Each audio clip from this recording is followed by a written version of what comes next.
Hello and welcome to HistoryPod. On the 26th of December 1991, the Supreme Soviet of the Soviet Union met for the last time to formally dissolve itself and the USSR.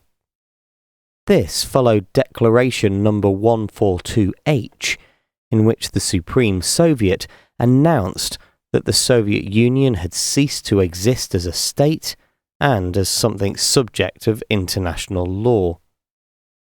The declaration recognized that the former Soviet republics were now independent, and it established the Commonwealth of Independent States in its place. The origins of the dissolution of the Soviet Union can be traced back to the election of Mikhail Gorbachev as General Secretary of the Communist Party of the Soviet Union on March the 11th, 1985.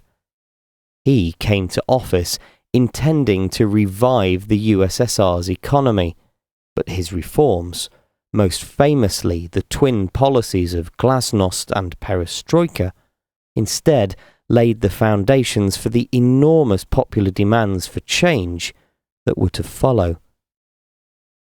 By August 1991, the Iron Curtain had fallen as a result of the toppling of communist governments in former satellite states in Eastern Europe.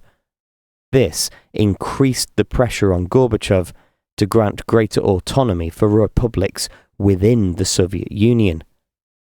A failed coup by hardline members of the government who wanted to oust Gorbachev and reverse his reforms failed to derail the independence movements in August. With some having already declared their independence from the USSR, a further 10 republics did so between August and December. As it soon became obvious that the USSR was falling apart, on the 25th of December, Gorbachev resigned as president. That evening, the Soviet flag on the Kremlin was replaced by the Russian tricolor. The USSR was formally dissolved the next day.